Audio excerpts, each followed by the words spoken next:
If you take an orange and you squeeze it, what comes out? Well, the obvious answer is orange juice. Why? Because the only thing that could ever come out is what's on the inside. And so the question from there becomes, what happens when life squeezes you?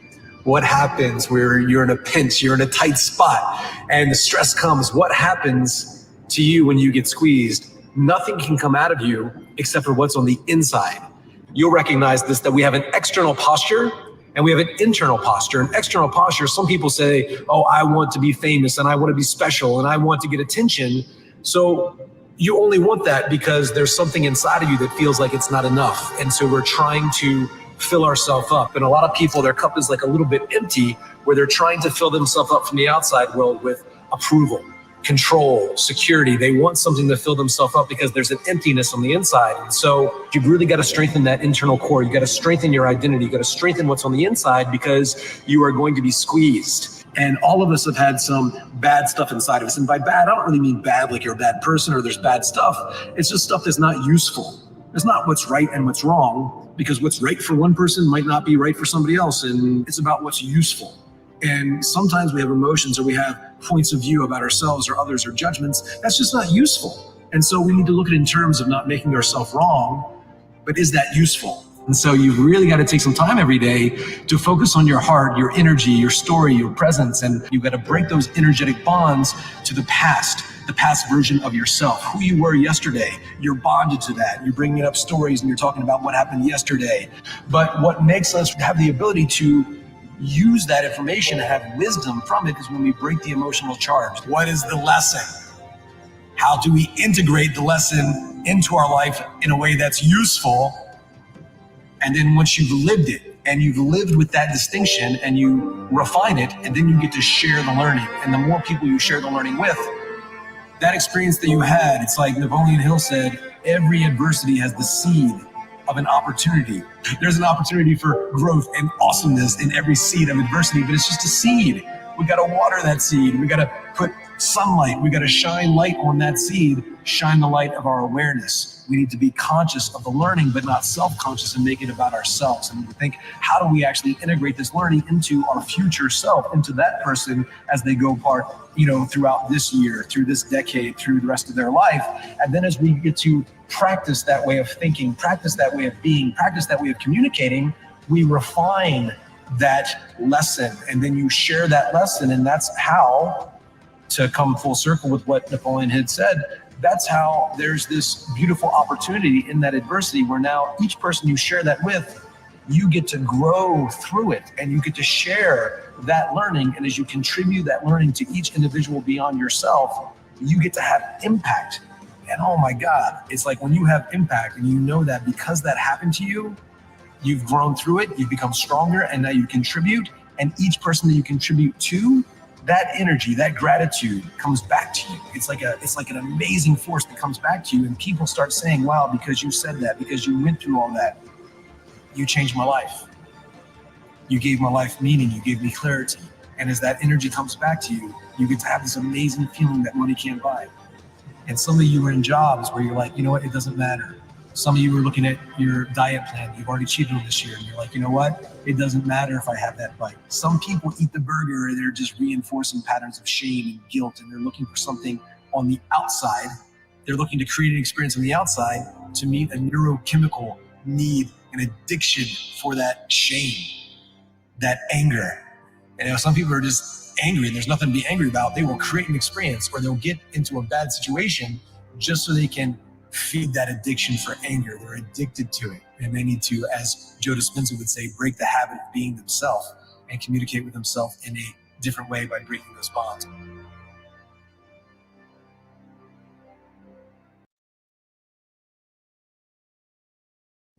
How's it going today, guys? This is Alex from the Alex Deyo Show.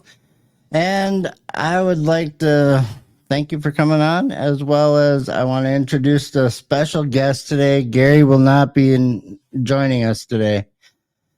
He's a little busy, but I do have a special guest. His name is Shawn Friendshoe, and he is a dear, dear friend from church.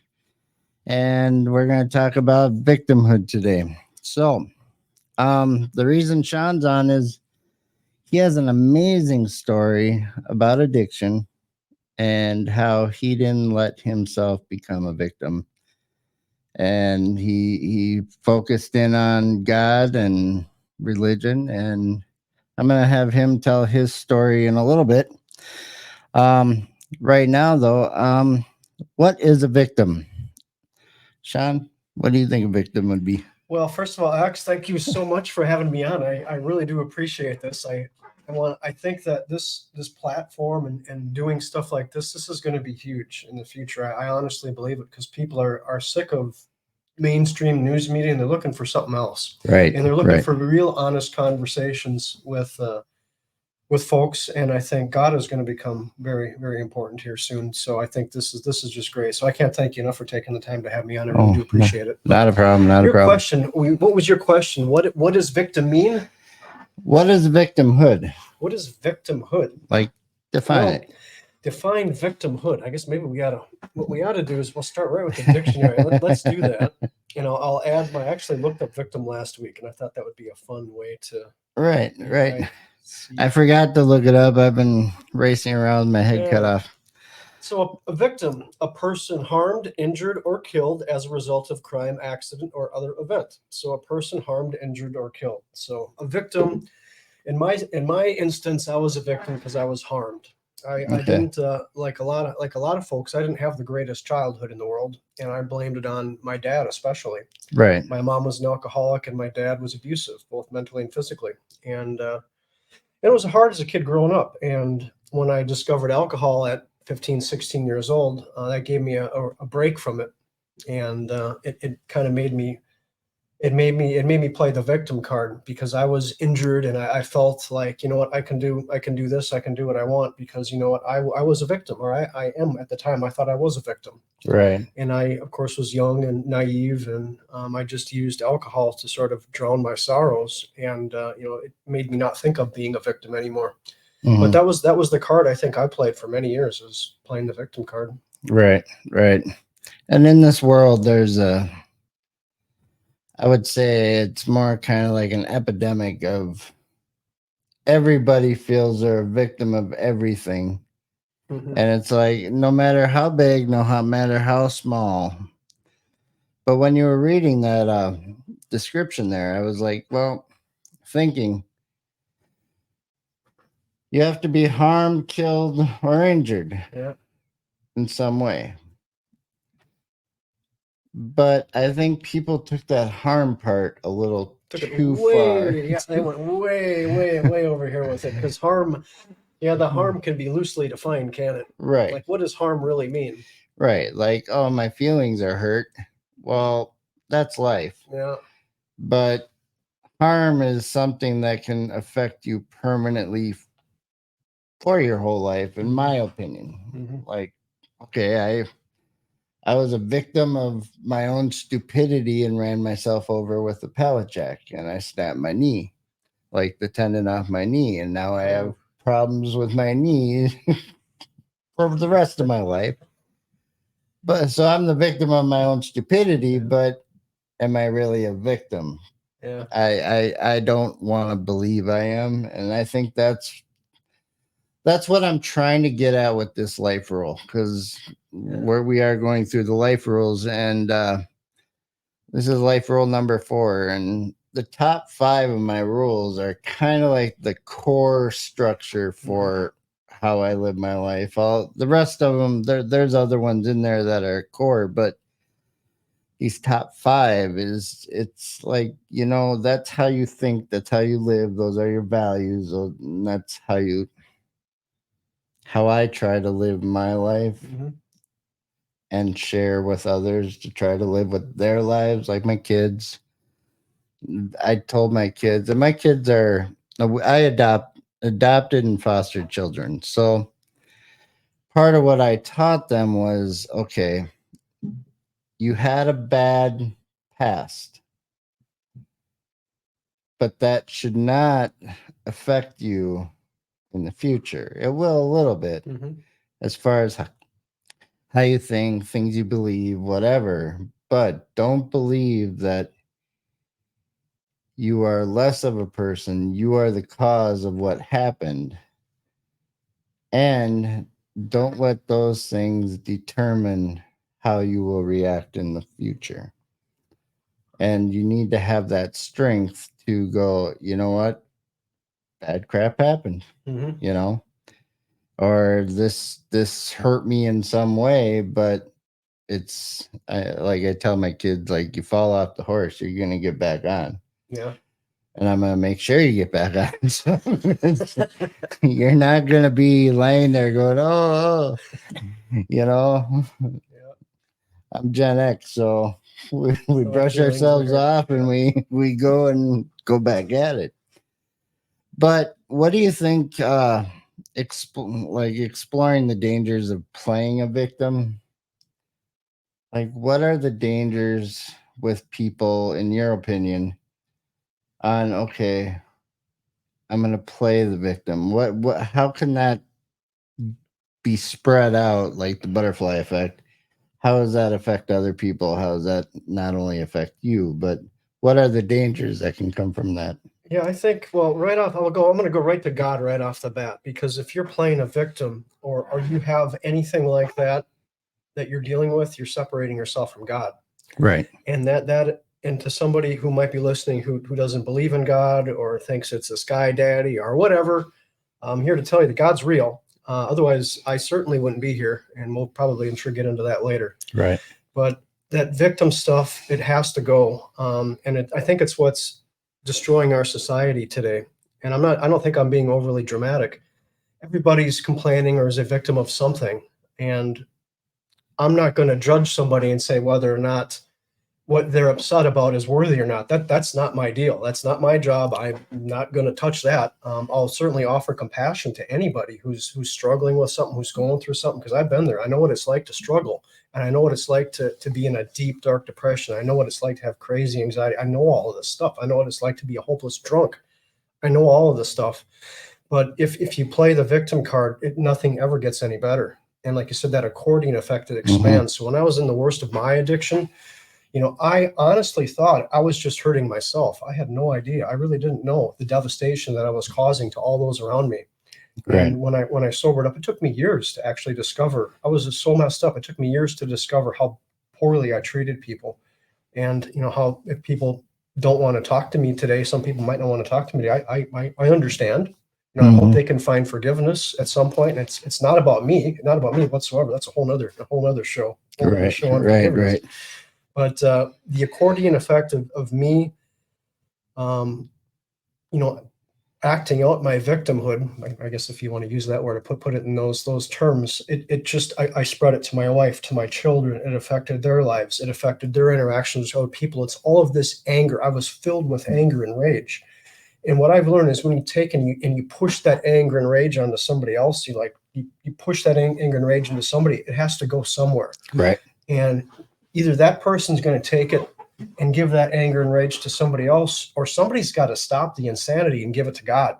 And when you give that anger, that energy to God, it goes away. That's in my opinion, in my experience, that's the only way to make it stop, is to give it to God. That is true. That is true. I've learned to surrender everything to God. Everything. Finances, everything. Job, everything. And it gives me peace. A lot of peace. Crazy that is not, peace. you can't even describe the peace. No. I still can't. Every day I wake up. I'm not kidding. I wake up every day, and my first thought is, I can't believe I'm sober. I can't believe I'm filled with joy. And who do I get to talk to today? Who do I get to talk to about God? Right. This is so beyond crazy, and this is beyond. I've been like this for over 7 months now, every single day. And that happened when I started to read the Bible. Yeah. And it's just been an incredible, joyous ride for me. I know when you started coming to church, like, you are this amazing bundle of happiness and joy. And you would have known me before. Right. And I've heard this would be impossible. I've heard your story, and it's like, it's hard to believe, like, oh my God, like he was grumpy and mean and what? No, and you're just one of the nicest, most amazing people I've ever met. So I just want to let you know on that. But and the funny thing is, I didn't do any of it. No. I didn't do any of it. You know, the reason I'm so excited to be here talking about it. I'm involved in 12-step programs. I'll speak there to folks. I Right. interact in those programs with many people as I can because, you know, I'm a walking miracle. And I know that. And Yep. there's no reason for me to be here. You know, right before I quit drinking, I bought a motorhome Wow. without my wife's permission, which is, I don't recommend you ever do that. Never do that. So I did that, but the reason I did that, I think, you know, deep down was because I have another place to go hide and drink. So I Right. parked the motorhome, you know, kind of by a fence in the yard, and that's where I'd be. And it was my excuse to drink. This is, you know, Right. this must have been, you know, 7-8 years ago. Wow. But yeah, anyway, I was in the motorhome one night, and Amy woke up. I think it was 2 or 3 in the morning. Of course, this is all fuzzy, of course, but she woke up from a deep sleep 2 or 3 in the morning. I wasn't in bed. She knew I was drunk in the motorhome, and she didn't want to go out and get me. She never did. She always left me out there because she's like, I'm not going to deal with a drunk because he's Right. not going to come in. He's just going to be a drunk. But Right. she had it in her heart to go out there and check on me, and she didn't want to. And when she came in the motorhome, there was a problem with the gas furnace, the propane furnace, and there was fumes everywhere inside of the vehicle. I mean, it smelled like carbon monoxide bad. And I was drunk, but I was completely out of it from carbon monoxide. If she wouldn't have come out, I probably would have not survived the night from Right. CO poisoning. Right. Literally later, a couple months later, you know, I stopped drinking. And just the fact that I was able to stop drinking didn't kill me is a miracle because I was pretty close to death. And people say that I'm not saying it to be dramatic. It was really close. I wasn't eating. The last 2 weeks of my drinking, I wasn't eating. I had to start drinking at 2 p.m. I drank till midnight. And I did that for years, but I got to the point where I was shaking so bad. And I know I didn't have much time left, but for me to stop drinking, that's a whole nother miracle. Right. And then 4 months to the day after I quit drinking, I had a massive heart attack. They call it the Widowmaker heart attack. Oh, and the man. reason they call it the Widowmaker is because you don't typically survive it.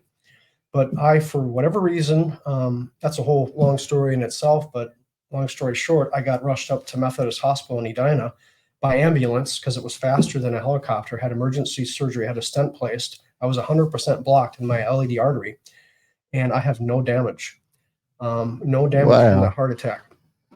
I'm back then I was 65 pounds heavier, so I've lost a little weight since then. Right. I decided to get my health in order, but the heart attack was just I kind of forget about it sometimes. But you know, that's the person that operated, my doctor, the cardiologist. She was on vacation the week my test results came back. It was the day before Thanksgiving, and she logged into work and checked my results because she was so astounded by my test and how I recovered from it, because she didn't think I was going to recover. I was going to have permanent heart damage the rest of my life. But she called me the night before Thanksgiving, 5 years ago, and said, "You made a complete recovery. Your heart pump volume is completely normal. It looks like you've never had a heart attack. We can tell you have. You've made a full recovery." And she goes, "This is a miracle." Wow. And so I had those 3 things happen, boom, boom, boom. And I'm like, okay, God's saved me for something. I don't really know exactly what it is, but I think he's filled me with so much joy. All I want to talk about is God. That's literally all I want to do. That is amazing. That is completely amazing. Wow. See, I had addiction as well in my life right before I got married. And mine was gambling. Like, I gambled all my money away. Like, the moment I got off work, I went to the casino and I literally cashed my check at the casino. Blew it all. And then I'd have to figure out how I'd get gas to go to work or whatever, or pay my car payment. And it just kept building up to the point where, okay, I lost my car after they chased me all over the country. I would move and hop all over the country. And I lived in Vegas. I lived in Arizona. I lived all over. And I was trying to run away from my problems. And it wasn't until I got married until Naomi made me go to church. She's like, my story too. I really want you to please, I really, really want you to please come to church with me. Yeah.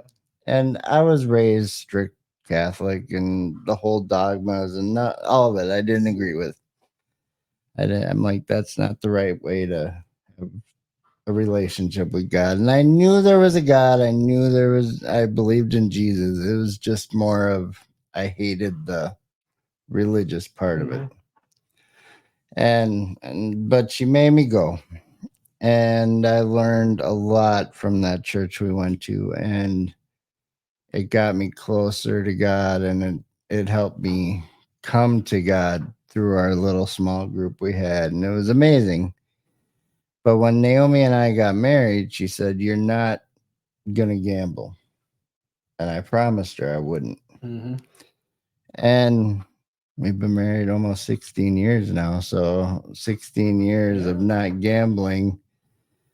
Okay, every once in a while I'll play on the stock market or crypto, which is gambling in a way, but so far it's funded a couple trips, whatever. But yeah, all those, you're talking gambling or alcohol, or porn. I had that addiction too. All these different addictions, that they're all real, and it's all the same thing. At the root of it, it's all the same thing. We're all searching for something. At least that's what I believe. For me, I think I was deeply searching for God, and I didn't know what it was. I didn't know what I was looking for, and it took me a long time to find it. Right. And you look at what's going on in the world right now. There's this whole mentality of, there's the oppressed and the oppressors, and they're teaching this in schools. And there's no reason that's why there's this big epidemic of it. But it's, in my opinion, I'm like, well, how do we stop that? And it's parenting. It's parenting. deep parenting. It's teaching kids about Jesus, about God. But it's so bad that it's changing our entire culture. It is. To where everybody's a victim, even though they're not. And part of the reason I'm sharing this list and everything is how to live a good life. And having that victim mentality does not help you in any way of driving and thriving in the world. It has nothing until you can look in the mirror and take accountability for your own actions. That's when things start getting better, and you're not a victim. It's like, okay, you look in the mirror and you're like, okay, I'm the reason I'm not making enough money. I'm the reason that my wife doesn't like me, or I'm the reason that my kids feel like they're abandoned. I'm the reason that, fill in the blank. And you have to look at the man in the mirror, like Michael Jackson said, I know. I'm gonna give me the song out of my head for the rest of the day. Man in the mirror. But you make so many good points there. I can't even, my kids are older now, in 20s, and one's married. The other one's going to be married later this year. Congrats. And I can't even imagine having school age kids now, because it's tough. And I got two wonderful kids, and I'll say this to the world: the only reason they turned out great is because of God and my wife. Right. I was a negative force in my children's lives growing up, and I know that. And is it painful? Sure, it's painful, but I've reconciled that. I've apologized, and I've apologized to God, and He's forgiven me too. And all I can do is learn from that past. Look in the mirror now. I can look in the mirror today. I like what I see because I just speak truth. Right. No matter how uncomfortable or embarrassing it is, I don't care. Sure. When you speak truth over and over and over again, you get to a point where there's literally nothing that anybody can say to you that's going to put you down, that's going to change your mood. Nothing. And it still doesn't make any sense to me. Right. You put yourself last in the line, you become first. It's like, this isn't about me, anybody stretch, but just as an example, like somebody asked me to move a piece of furniture. I said, sure, I can help when you want to do it. You want to do it now? Really? You can do it now? Yeah, I'll do it now if you need the help now. Right. Are you sure? Yeah, I'd love to help. And it was just a cool couple of hours, just out of the middle, out of nut. But it was just something. When you offer kindness like that, and you offer to help, you put yourself last. That's not. I didn't want to go move a piece of furniture. Why would I want to do that? Oh, God, But no. this guy needed some help, and just by offering a tiny bit of help, it wasn't much. I got fulfilled with like so much love. It's the Right. only way I can describe it. Right. It's like even though you put yourself last, you somehow end up being first. That's true. That is true. And that kind of falls on the lines of last week's message, which was what was last integrity. And the week before that, which the number 2 and 3 rules are do unto others as you want them to do unto you. Yeah. And serve with a serving heart. That's what God wants from us, is to have a serving heart. And having that integrity to go, it's not about me, like you said. It's about God's plan. It's about how we can make a better life for everybody else. We're just tools in God's plan. We're not, the world doesn't revolve around us. All of it doesn't. And then when you realize that and you start speaking truth and having that integrity to only tell the truth and look at things in a truthful way, you see past all the crap, you see past all the lies, and it turns out that, you know what? You start understanding where you fit in that puzzle. Yeah. And your accountability to how you react to being a piece of that puzzle is extremely important. Yeah, I know my place now. For a long time, I didn't. Right. With a lot of folks that struggle with addictions of alcohol that I know alcohol very, very well, and other drugs as well. But people of my variety, we thought we were God. We thought we could run everything. Everything needed to follow our rules and our way of thinking, and everybody had to do this. It's like we were, conducting a puppet show, and we were the God. We were the ones conducting the puppet show. Right. And that is not a good way to live your life. No. At all. And I did that for a long time, and I was so wrong with, and it literally just made me miserable. It made me miserable the whole time. Yeah, living a selfish life, it is miserable. Like, you're lonely. You're very lonely. And then, and maybe we'll get into my story a little later, but I ended up working a lot to try not to drink, and because of that, I ended up becoming pretty successful at a career. And then you get all the cash and prizes that go along with it, and then when you realize that it's completely empty, and there's nothing of value in it, it's hollow. And it's desperately sad, sad. And so you get all this. I got this nice house, and we got a freaking indoor or in-ground pool in Minnesota. Like, why? But to my, at least the house had it when we moved into it. But it doesn't make you feel any better, and it doesn't fix anything. Right. And what I've painfully come to learn over almost 50 years now is that it's relationships with people that mean more than anything. It's these relationships and these interactions, and it's stuff like this that I think the world is crying out for. They want people to be real, talking about real things and about how they can improve their lives with real people, with real examples. Right. I mean, I am the poster boy of don't do that. What I did, don't do that. Right. And to be able to recover from something like that, and to be a positive contributing member of society, that's amazing. A miracle in itself. It is. And it just shows how much God loves us and the grace that he gives us. It's unbelievable. Yes. I totally agree.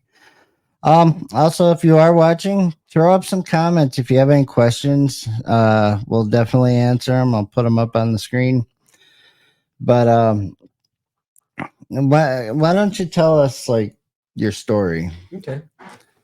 We got time. We got plenty of time. So. I can do a 10-minute version. I can do an hour version. So we'll probably pick closer to the 10-minute version. 15 minutes, something like that. A 15-minute synopsis. Well, I talked about my childhood. It wasn't great. I had a lot of anger from my dad because my mom was an alcoholic. Right. And I took a lot of the anger I had towards my dad, and I carried it through my life. And I just want to, I'll fast forward, then I'll come back. I did not like him at all. And in fact, when I was a kid, I hated him. Right. Now, right now, I can honestly say I've forgiven him 100%, and I love my dad more than anything in the world. I do. I love him so much, and it's taken a while, but it's part of my journey and part of my healing. That was a big part of my healing, and so I actually have a great relationship with my dad today, and that's pretty cool. But growing up as a kid, it was rough because my mom would drink, and her mom died 2 weeks after I was born, and she was 20 years old, and I was the first grandchild. She had died of cancer when she was, I believe, 40 or 42. And that put my mom into a tailspin, and she used alcohol to cope. So growing up my whole childhood, she was drinking rather excessively. And I think she got to the point where I had an interaction with my parents were fighting. I was 13 years old. I got in the middle of it. Wasn't pretty. And I think after that, I kind of detached from them. And about 15 years old, I discovered beer. Right. And by the time I got 16, it really cranked up really good. Me and my buddies, we'd every Friday and Saturday night, we'd drive around to liquor stores, and we'd find somebody to just buy us beer. And eventually somebody would. We'd get a case of beer. And if there was 4 of us, there are 24 cans of beer in the case. I would somehow, even if there was 4, I'm just using this as an example, but this is how it was all the time, I would somehow end up with 10 cans of beer. That's just the way I somehow worked it. And I was already starting to lie and cheat back then because I liked alcohol, and it made me feel normal. It made me feel like I could actually interact with people. Talking to me today, and me sitting right here, you'd think I had this outgoing guy. No, I was a very, very shy introvert, a scared kid. I was a terrified adult. I didn't hardly talk to any adults. I talked bare minimum. Wow. But yeah, I was really an introverted kid and struggled a lot. But the alcohol really made it so I could interact with folks. I went to, let's see, again, 15-minute version. I got to skip a lot of stuff because it's not relevant. But went to college in Winona States. I went to a community college in Rockford, Illinois for 1 year, trying to figure out what I wanted to do. I still lived at home, and my mom quit drinking when I was 13. So from 13 on, she was sober, but at least for me, I took that victim card and I walked around with it. It was the biggest card I had in my pocket. It gave me an excuse to drink as much as I wanted. I'm an alcoholic. Well, I didn't use that word then because I didn't think I was until I was in my 40s. I like to drink. I like to party. But why? I can do it because of this. Right. Because all this stuff happened to me. I'm allowed to do it. And you went into college, and I knew it was starting to become a problem because I would get really drunk on the weekends, but during the week I was still okay. Right. And in college, it got to the point I started a little bit to drink during the week. And I'm like, this is not good. Even then, I realized I was 20 years old, and I thought this could be a problem. I can't drink during the week; everything's going to fall apart. Because on the weekends, I was drinking and I was sleeping all day, and then drinking and sleeping all day. You can't do that during the week. True. And a guy that I knew drove school bus, so I got a job driving school bus at 20 years old, and it kept me sober because I had to get up at 5 a.m. every day, and I at least then, and still even at my worst, I probably would have thought differently. But then I was like, these kids were my responsibility. I can't drink during the week, so that helped for like 3 years, right, until I got through college. But the weekends were still cranked up. And sometimes I drive school bus on the weekends for chartered events, sometimes for bachelor parties and that sort of thing. And all the drunk people are on the bus, but I didn't mind because there are times I got great tips. Great tips. As a DJ, I get it. People, so you get it. Yeah. The drunker they are, the better it is. And sometimes the puke I had to clean up was no fun. But yeah, the drinking was still pretty bad in college. And then I got out and I got into the real world. I went in college, there were times I had 4 jobs. Right. First of all, because I was poor and I was trying to get through school, but I knew that if I was working, I wasn't drinking. And so I made that connection early on. So when I got out of college and I got a real job, I would work a lot so I wouldn't drink, especially during the week. I mean, it was not uncommon for me to work 67 hours a week, 60 or 70 hours a week, all the time, because it kept me during the week from drinking. But the weekends, I always drank a lot. And over the years, it got to the point where I slowly would start drinking throughout the week. And then as that progressed, I was working at night, but I was in my office drinking. Right. So I'd start drinking at 5, 6 o'clock, and I'd pass out in my office chair every night at about midnight, 1 o'clock in the morning. I'd wake up there at whatever time in the morning, get up, go to work.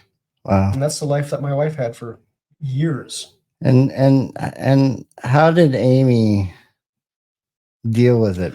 Well, that's I don't know if it's a blessing or in disguise or what it was, but and about I don't remember how many years ago. I'm going to get the years wrong, but maybe, let's just say it was 8 or 10 years ago. Right. 8 or 10 years ago, she actually fell in the house and got a concussion, a really bad concussion. Oh no.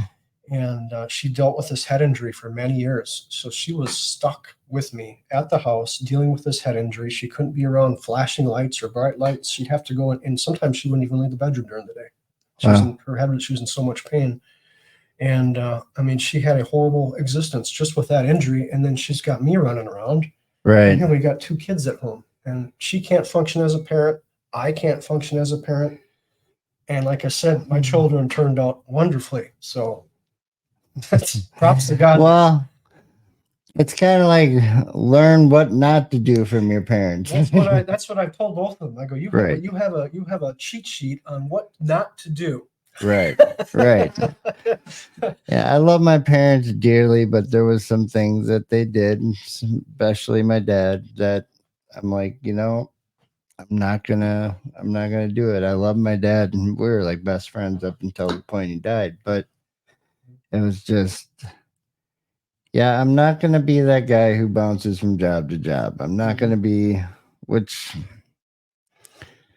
is a good blessing and not a blessing at the same time. But yeah. it's like, okay, now I'm stuck in a job. I don't get paid a whole lot, but I love where I work. So it is what it is. Yeah, like you said that. I actually said this at a 12-step meeting. I actually spoke for about, I think it was about a week ago now. Yeah, it was a week ago Friday. When I left my parents' house, there's only 2 things I set out to do in life. 1, I was never going to hit my wife, and 2, I was never going to be poor. Right. So number 1, I never physically attacked my wife, but I did it verbally. Right. For decades. And when going through my recovery, I realized that that's far worse than physical abuse. And that was a hard pill for me to swallow, to really understand the damage and the devastation that I did through the use of my words. And I've learned how important it is that what comes out of our mouth is extremely important. And I did not know that. And the part about being poor, well, I ended up not being poor, but I ended up being miserable. So the 2 things I set out to do, I accomplished, but I had the wrong goals right from the get-go. I was completely misguided from the start. The wrong. I was chasing the wrong thing. I was chasing the wrong why. thing. I figured money was going to make me happy. Right. And it made it worse. Yeah, I've lived extremely poor, and then I've been comfortable. Like right now, I have a nice house. Yeah, it's really nice here. Yeah, very nice. And it's a lot of work, and I don't get paid squat. So I'm like, I barely make enough just to cover my mortgage. If my wife wasn't working, we'd be screwed. But I look at it as like, okay, I've made a lot of money in my lifetime, and I've made no money in my lifetime. Some of my happiest times when you were broke. When I was broke. Yep. And because I can recognize that now, like, because I was gambling, I was always chasing the dollar. It's like, okay, I'm gonna win. I'm gonna win. Yeah. I'm gonna hit the tables. I'm gonna hit the slots. Oh look, because if you gamble enough, you recognize how things spin on the screen, and you can tell, okay, it's gonna hit, and okay, I might win like a couple $100. Whoop-de-ding dong, it's like, okay, what happens to this $100? Right back into the machine, but I was always like, well, I got this job. That was when I was chefing, and I was a chef, and I was a DJ, and I would work nights, always nights. And the reason I got into the gambling thing didn't help. I lived in Las Vegas for a while, but I was gambling a little bit before that too, when I was from 18 to 30. But it was more of how do I want to say? All my friends had respectable jobs. I was the DJ and the chef, working weekends late at night till 2, 3, 4 o'clock in the morning, sometimes 7. Well, I can't call my buddies and go, hey, let's go hang out or let's do something, because nope, sorry, man, I gotta go. I gotta work at 7. all right, fine. I'll just go to the casino. And there's a couple friends of mine that also work nights, and that's what they would do. So I don't want to get you off topic here because I was talking about my story, but I'm really interested in your story. And how did you stop the gambling? You said you got married and you stopped. I mean, was it just that easy, or was it a struggle? How do I want to say that? It's more, what's the word? I'm losing the word, but Pastor talks about it all the time. It was a contract. It was like, hey, this is my promise. This is what I'm gonna do. It's covenant. My covenant, yes. Yep. My mind's going, but yes, a covenant. And I was like, okay, I promised my wife, somebody I love dearly, whom I don't want to hurt. I do have a spending problem. For the folks watching this live, he's got a cool studio here. I have DJ equipment. I have a podcast system. I have really expensive camera. But I'm a gadget guy too. But it was more of, okay, I don't want to have a bad marriage ever.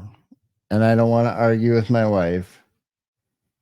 And that's when I got married, I started taking accountability for all of my sins before that. It was more of, okay, I was a DJ up until, God, what was it?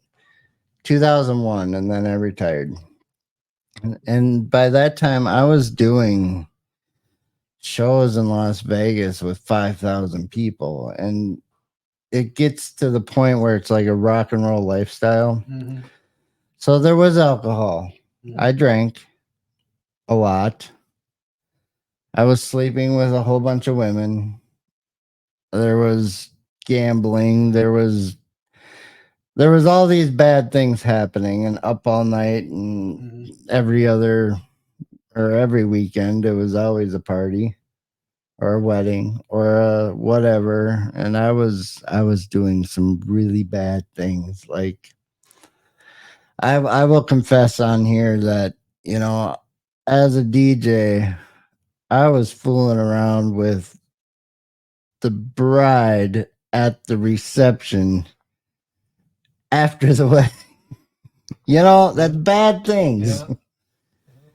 And or the bridesmaid and her husband on the other side of the room. It's just bad. Like, and I knew it was, and I hated myself. And when I got married, I literally just stopped all that. I was like, I can't do this. I can't. And I stopped that right when I started dating Naomi. But we got married I proposed 4 months later. Oh, really? Wow. Well, we were friends for, she brings it up all the time, 9.5 years, and she loved me for 9.5 years, and I was running around the country being an idiot. and she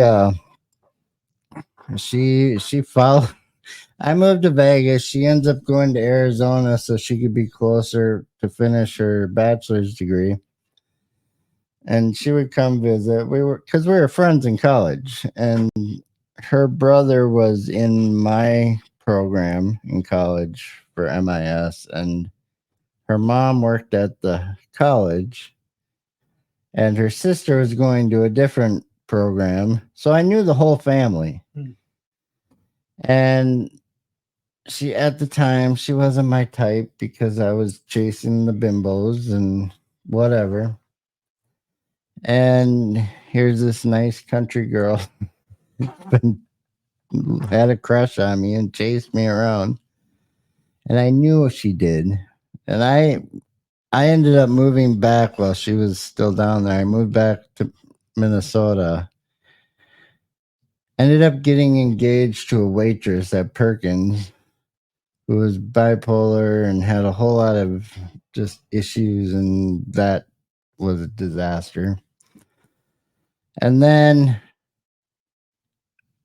we had mutual friends, Naomi and I, and we're at a birthday party or something, and She pulls me afterwards. We're sitting in my car, and she's like, "Here's the deal. You know I like you. Give me a chance. If not, I can't even be friends with you anymore." And I valued our friendship. I really did. And I was like, okay,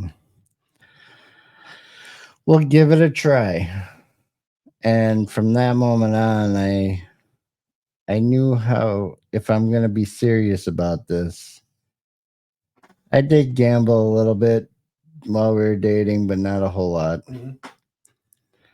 But from the time I proposed, I stopped, like, done. Because I proposed on Christmas and we started dating in, was it like September, August time, I think it was. And then we got married 7 months later. And to make sure that we got married, I worked overnight still. And she scheduled the Justice of the Peace thing for 8 in the morning. And I didn't get home until 3 in the morning or something. And I was just dead tired. And I had to work a double. It was horrible. And so she got me when I was half asleep. Where I'm like half asleep. If you look at pictures of that wedding, because we got married twice, then we have the big wedding, the church wedding later. But my eyes are glazed over, red. Like I just look horrible. Like I would be like, God, I don't. Why would you want to marry me, kind of thing? But she chased me for a long time. So, and she forgave me from my sins. So, and she knows the struggle I had, and I still struggle with porn every once in a while. But when I started going to church, amazing things happened. I learned to surrender everything to him. So I was not a victim of anything. I throughout my whole life, I hated people who blamed things on other people. I didn't and never took accountability. My dad taught me to work my ass off, which I do. And he taught me to be accountable. And both my whole family was like that. They're very accountable for the most part for their actions. So I learned that at a young age. So I wasn't the victim mentality just doesn't trigger in my head at all. I used to say, well, I couldn't do things because I worked late or I didn't have money and those kind of things. Like I used to beg people for money and it was horrible, you know? So I was chasing money, but it was so I can do bigger, better things. And I would talk myself up and be like, yeah, I can do this and I can do that. And which I can. I'm like we were talking earlier. I'm a jack of all trades. I've done so many different things. I think part of it's just intellectual curiosity too. Yeah, my mind goes at 1,000,000 miles an hour, so I can't stop thinking. And it's like little things interest me, and when it catches my mind or catches my eye, I have to learn as much of it as possible. Yeah. Like this, like doing this kind of thing, like the whole idea of doing a live or a podcast, like do I want to learn how to do that or not? And then I pour for weeks over YouTube videos on how to do it the right way and perfectly, and how to market it and how to do all those things. And I don't have a lot of followers yet, but I'm hoping we get some. We got 4 people watching right now. Well, I think it's just a matter of time. And even if it's 4 or if it's 40,000, right? I don't think it matters. You put the same amount of energy and creativity into it because somebody might get something out of this, even if it's one of the 4 people. You just have no idea how God's going to use you. No idea. Yeah. So, but back to victimhood. We kind of went off on tangent. I wouldn't wait. I think I stole the interview, and I directed it. I flipped the script and went right back to you.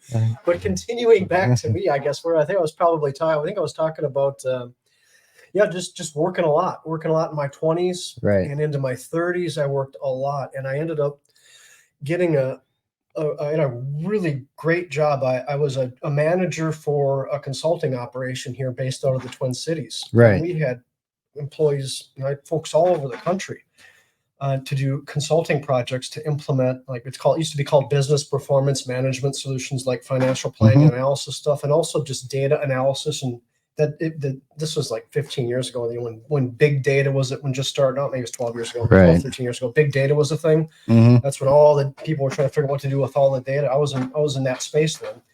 But I'd started off, and I got an accounting degree, and I realized very quickly I hated accounting. It was the biggest mistake of my life to get an accounting degree, because I'm just not an accountant. But it's nice knowledge to have. Right. But the reason I did is because for whatever reason I was going through school, accounting was so easy to me. For whatever reason, my brain, I didn't have to study. I just heard it once. I'm like, okay, that makes sense. Yep. And then I moved on. I went to work. Yep. I never studied. I just went and I learned how to take tests, and I got decent at it. And so I got an accounting degree, went to work for a public accounting firm, and I lasted 3 months. I can't believe I wasted my life, going to school for this. I turned it into learning. I got into more of the finance side of things at companies. Right. And then I ended up kind of and I got into IT as well. And then also in different management roles. So I have an accounting and a finance and an IT background. And I use that in this consulting role to take. Wow. And it was just it was my dream job. That's what I worked so hard for all those years, to be in a position, not only to grow the company. The money, of course, was a big thing at the time. That was important. Of course, now it's not. But it was just developing people. I really enjoyed developing people, because I knew with all the knowledge I had, I could take somebody fresh out of school and impart that knowledge in them and watch them grow and develop quickly. And I had a lot of fun doing that. That's the one thing I loved about that job, was developing people. And I didn't even like people then. I avoided people. But I traveled all over the country. There was weeks where I could have been on 8 different airplanes. Wow. Traveling all over the place. And most of the time, if I was gone, it was maybe just 1 trip a week. But sometimes it was 2, sometimes it was 3. But that wasn't very often. But airplanes all the time, many 5 o'clock arrival times at the airport, and I was still drunk, Wow. and at the airport going through security. My vodka was my thing towards the end, but it was kind of funny. I had this great job. I had the expense account, so sometimes I'd have to entertain, like in Houston, I remember bring people to dinner all the time, and we'd get like $500 bottles of wine, and I worked for the owner of the company, and so I could literally, I had free reign to do whatever I wanted. If I want to spend $5,000 on dinner, I could spend $5,000 on dinner. Wow. It didn't, because it was going to drive business. It was a bigger picture thing. And I hated it because it cut into my drinking time. So you think that, oh, you're the guy, the big high roller with these big dinners. It was terrible, because I didn't get back to my room till 11, 12 o'clock, and I still had to get drunk and then wake up the next morning to go to work at a hotel. My life was pathetic. It revolved around drinking, and I did that for pathetic. years and years. I'd travel. I had that job 3-4 years. If I left on a Sunday night, I had to make sure that the state I was flying to was open on Sunday, so I could buy alcohol. And if it wasn't, I wouldn't go on Sunday. I'd go Monday morning, so that way I could drink at home Sunday night. My life literally revolved around alcohol. And I had that job, and it was a great job. But then my brother and my dad came to me about 10 years ago and said, hey, my dad had this insurance agency for nonprofits. Long story short, he was going to try to turn it into he wanted to start a third-party administration firm to sort of handle all of the operations of this company he sort of founded. It's a really long story. We could do a whole episode on that. But to keep it real simple, I had the skill set to help my dad and brother out.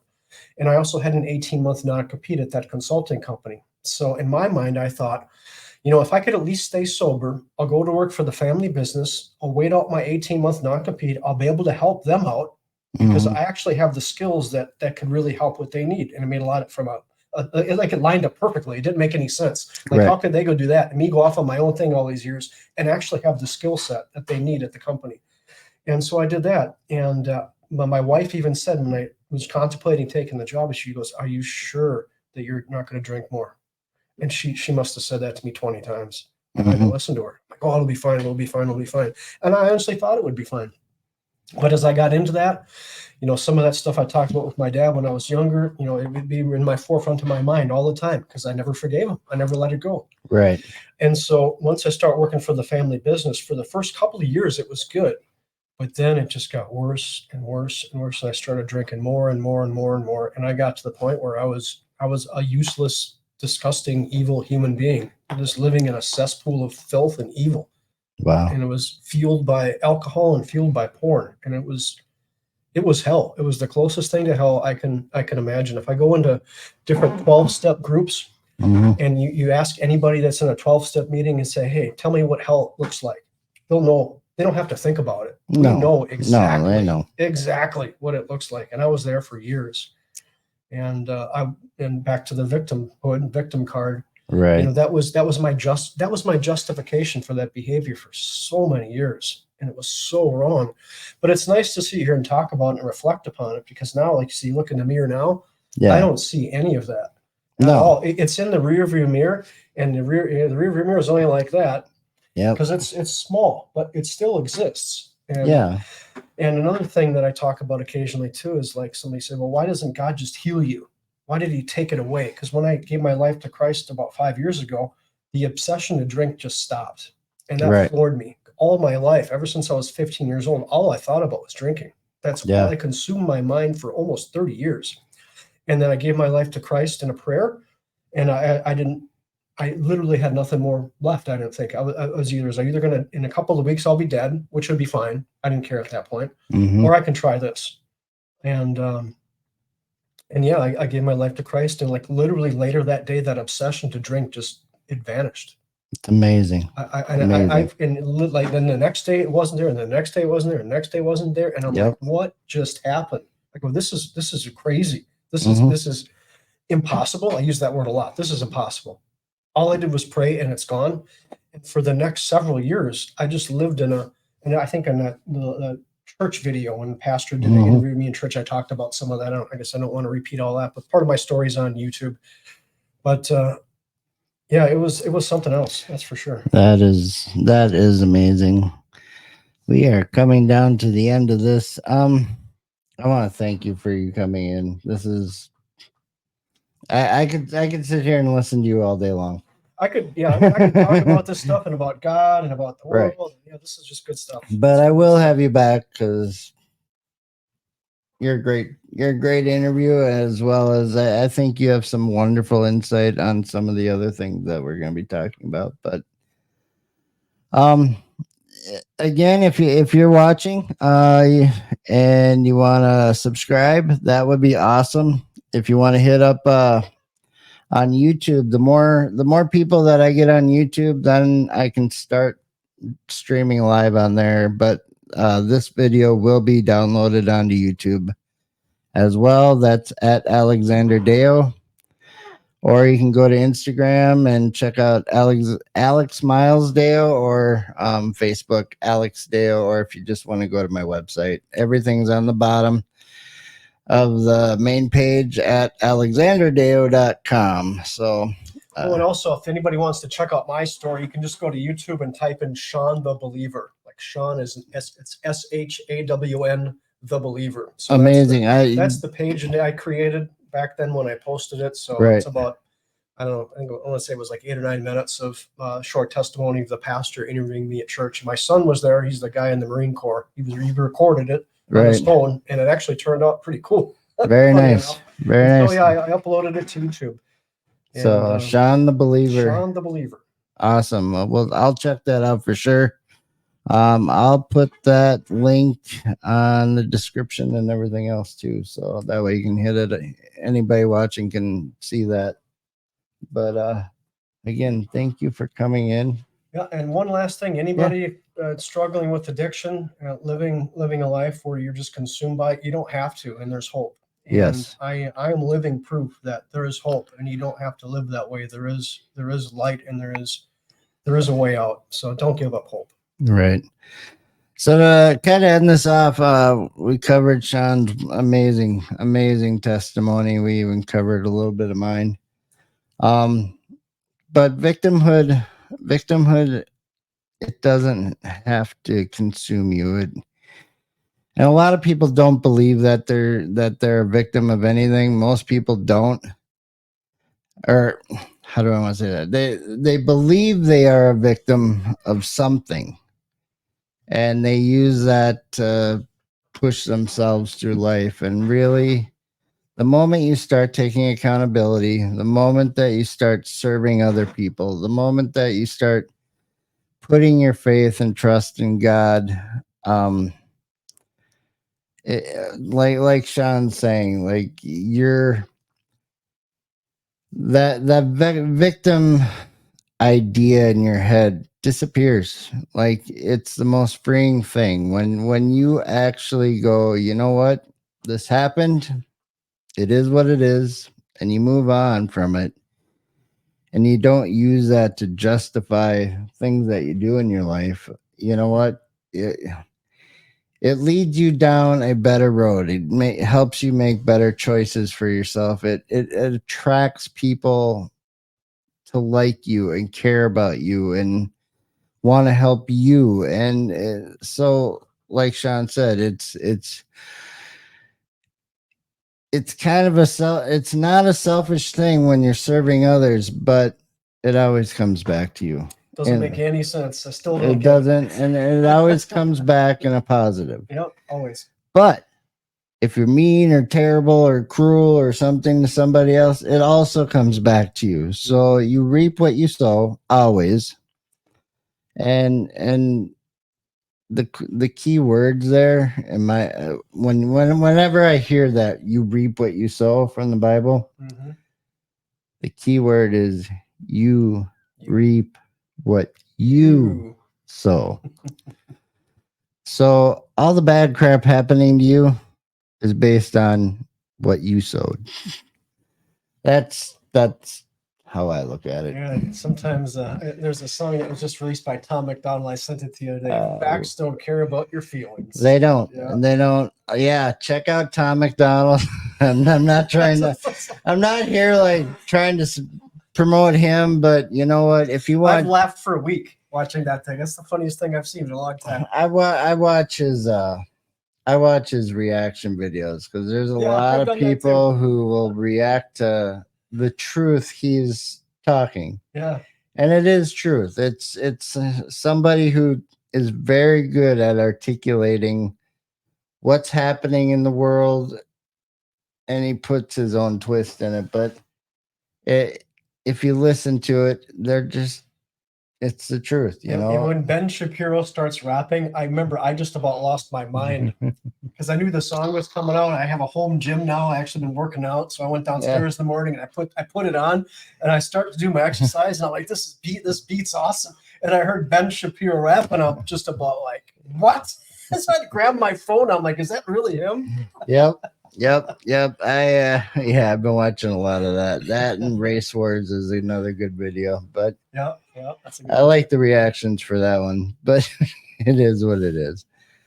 But again, thank you for coming on. I thank you so much, Shawn. Well, thanks for having me. I do appreciate it. It's amazing. I wish you nothing but the best here in this. This is a cool thing you're doing. And you're a brother in Christ with me, so I appreciate it. But as for everybody out there, this is the Alex Deyo Show. I want to thank you for coming on, and God bless and peace out.